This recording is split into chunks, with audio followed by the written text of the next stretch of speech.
Hello Pisces! Hello Pisces! Welcome dito sa aking channel. This is Kapalaran 888. Welcome.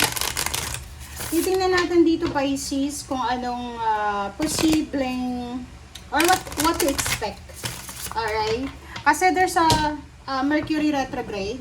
So, this is the second Mercury retrograde sa taong 2026. So, ito ay simula ngayong araw. Okay? Ngayon is June 29. So, matatapos siya July 23. So, bale 3 weeks. Parang ganon. So, Mercury retrograde in Cancer. Okay? So, what to expect during the current cycle. Okay? So, we need to check the emotions, the movements, communication, mga kung ano ba na kailangan natin na malaman dito. If there is. Okay, Pisces.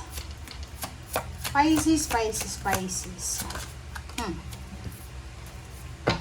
Wow!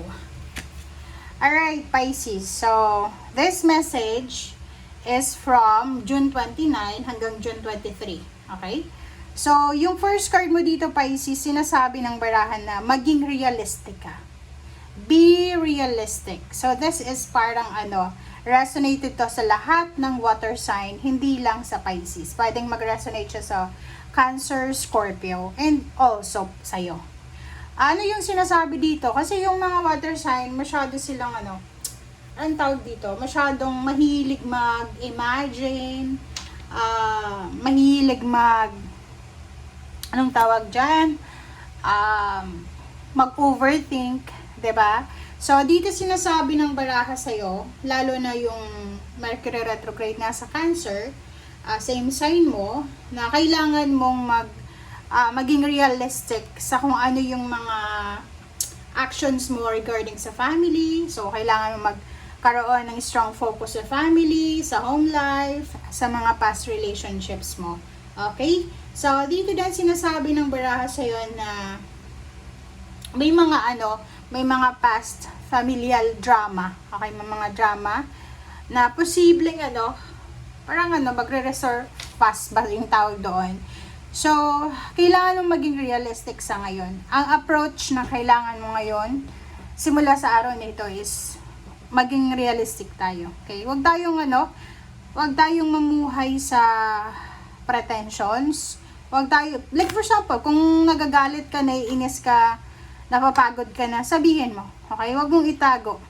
And strong be realistic, be concerned about, is parang about sa boundaries mo. Okay? So, marami kang posibleng gustong ayusin sa buhay mo. Okay? You must wait before you can. So, sudden dito is yung aggressiveness.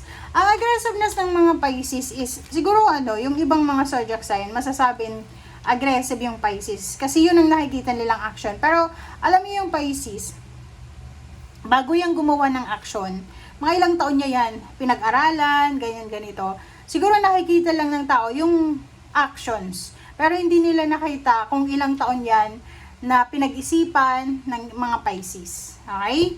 So, dito, ito yung first card mo. Okay?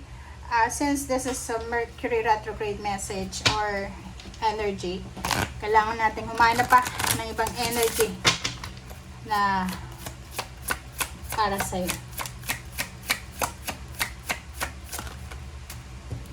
Okay, next card natin is with the trust of a child. Wow. So, nakikita ko sa'yo dito na siguro as a parent, kung parent ka na Pisces, nakikita ko na siguro may anak ka, pamangkin, apo, sobrang, kumbaga, confident sila sa mga decision mo, and kumbaga, dito sinasabi, nagtitiwala sila sa kung anong mga decision making mo. Okay? So, sa ping love life, hindi ito yung sa 3 weeks ba to, hindi masyadong hindi masyadong nakafocus yung fan, romance, parang ganun. Hindi ka masyadong focus sa love life. Okay? Do it dramatically. So, this is about job, career. So, sinasabi ng bara sa'yo, Pisces, na instead na mag-focus ka sa mga negativity, why not na i-exert mo yung effort mo, i-divert mo yung energy mo sa pagtatrabaho, sa, alam mo na, sa financial. Alright? Okay. And we need to get one more.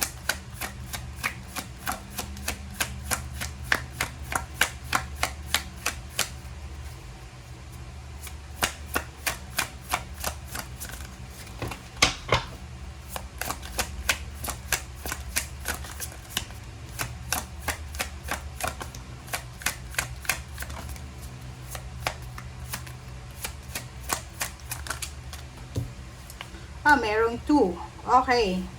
Your vision. So, yun. Within the next 3 months, or this 3 months, 3 weeks, sinasabi ng barahan na ito yung focus mo, yung vision mo, what's new and different about. Okay? So, sinasabi ng barahan sa'yo, marami ka nang napatunayan sa past. So, kung ano man itong mga plano mo sa buhay para sa future, wala itong question na makukuha mo. Pero, sinasabi ng barahan na kailangan nyo dito ng bagong strategy, bagong approach, and bagong strategy. Okay? And kailangan mong gumamit ng conventional way. Okay? So, ano yung ibig sabihin yan? Yun, mga strategy nyo dapat bago na. Hindi na yung tulad ng dati kung ano yung luma. Outdated na. Alisin mo na, Pisces. Immediately. So, sinasabi ng Barahan, this is aggressiveness. If ever lang na may mga gusto kayong plano, may gusto kayong gawin nyo na. Okay, wag nyong sayangin yung oras. Do it on your own. So, wag nating, like kung may mga good news ka, may mga happy news ka, iwasan mo yung sobrang pagpo-post sa social media, pagkwento ng about that. Kasi, possible kang kainggitan, possible na ma-evil eye. So, sinasabi ng barahan na to na okay lang maging discreet, okay lang na maging humble, maging low-key. Okay? So, yun.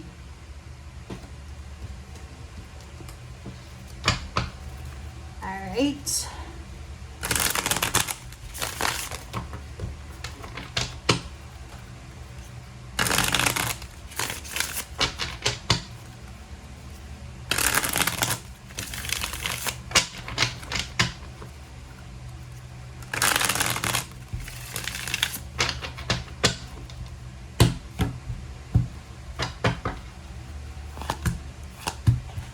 Alright, so first 2 cards natin dito is 2 of Wands and 9 of Wands. So, nakikita ko sa'yo dito, 'di ba? Sa 3 weeks na to, may mga contemplating. Nakikita natin dito na may mga time na medyo napapagod ka, physical tiredness. Siguro sa trabaho to, okay? Trabaho or emotion or whatever man tiredness ito. May mga times na magbabago yung mindset mo, magbabago yung emotion mo, magbabago yung decision mo. So, kailangan mong bantayan ito, ha. Pero pagdating ng July 24, 25, babalik ulit kung ano yung kino-contemplate mo within the 3 weeks. Okay? So, yun. 8 of Pentacles and Strength. Financially, wala kang masyadong problema sa pera.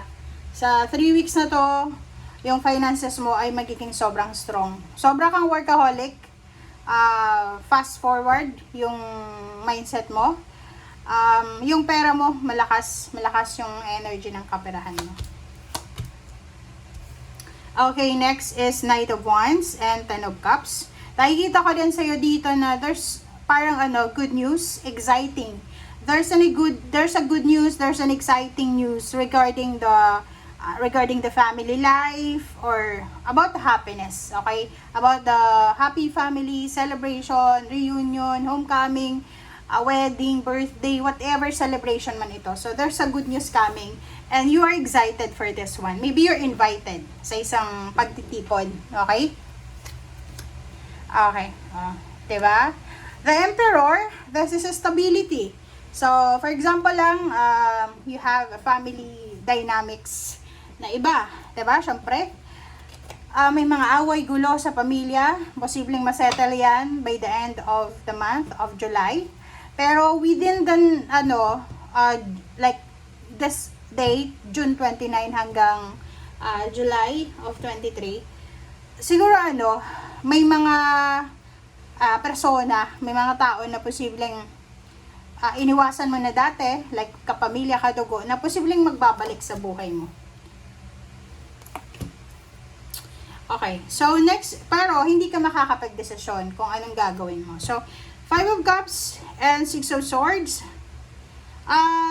Nakikita ko sa'yo dito na medyo nangihinayang ka. So, like first, ang example natin dito is may mga Pisces na siguro, because of happiness, siguro ng birthday mo, March 2026, nag-book ka ng plane ticket, bumili ka ng mga appliances, or whatever man, ng car, ng kung ano man expenses ito. And this Mercury retrograde, pinagsisisihan mo bakit naging aggressive ka sa approach mo na yon. Okay?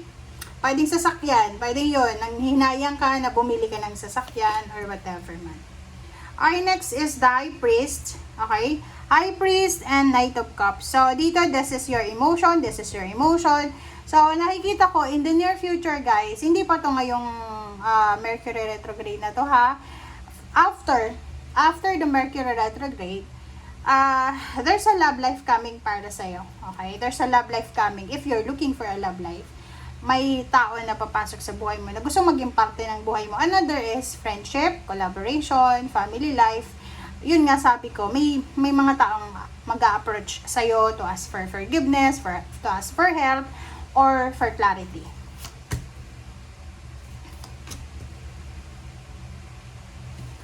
Oh, 'di ba? So, ang nakikita ko dito, magbabalik. Maraming naging issue sa past na posibleng magbabalik. Yung mga taong trumaitor sa'yo, yung mga taong naging dahilan para bumagsak yung foundation mo, yung like mga taong may utang sa'yo na hindi nagbabayad,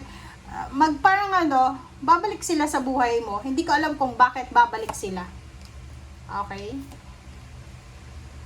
Okay, so 10 of Wands and Empress. So, nakikita ko rin sa'yo dito na this Mercury retrograde, nasa planning period ka. So, marami kang gustong simulan after ng July. So, this month is yung medyo dito nasa tawag dito. Hindi naman stagnant. Kumbaga, nasa hermit mode yon. Nasa hermit mode kayo this month of July. So, nakikita ko sa'yo after, kasi ito nasa third week na. Third week, fourth week of July, nakikita ko sa'yo na yung mga hindi mo nagawa simula ngayong araw na ito hanggang sa July 23, magiging sobrang, kung ikaw ay isang boss, may negosyo ka, marami kang tatapusin na trabaho by the end of the month kasi hindi mo natapos ngayong 3 weeks na to. Okay? Mapapagod ka, marami kang obligations. Good news, isang napaka-exciting na balita, napaka-exciting na communication, na posibleng darating sa'yo, okay? And sinasabi ng bara sa'yo dito na maybe this is about about the love life na mga ex nyo, okay? Mga ex, kung marami kayong exes. Nakikita ko rin sa'yo dito, Pisces, na may mababalitaan ka about sa ex mo. Lalo yung mga taong gumawa ng masama laban sa'yo. So, sinasabi ng bara sa'yo, huwag mong bigyan ng pansin yan. Kasi, their karma is their karma. Okay? Huwag ka nang makisali. Mag-focus ka na lang sa 10 of Wands. Mag-focus ka na lang sa mga obligations mo, sa duties, responsibilities mo. And the plans para magsimula. Kasi napaka-fertile mo eh. So, yung balak magbuntis, starting today hanggang sa July 23, kahit fertile ka, pwedeng hindi ka mabuntis. Okay? Kasi, yun na nga, nasa hermit mode kayo. Okay? So, yun, ang 4th week or 3rd to 4th week of July, ay kita ko sa'yo, marami kang mababalitaan sa mga taong naging parte ng buhay mo. Yung mga taong may mga kasalanan sa'yo, na parang kinakarma na sila. So, wag kang mag-enjoy. Okay? Just let God. Okay? And yun, focus ka na lang sa pagkakakitaan mo. Hayaan mo na ang universe na gumawa ng paraan sa kanila. Okay?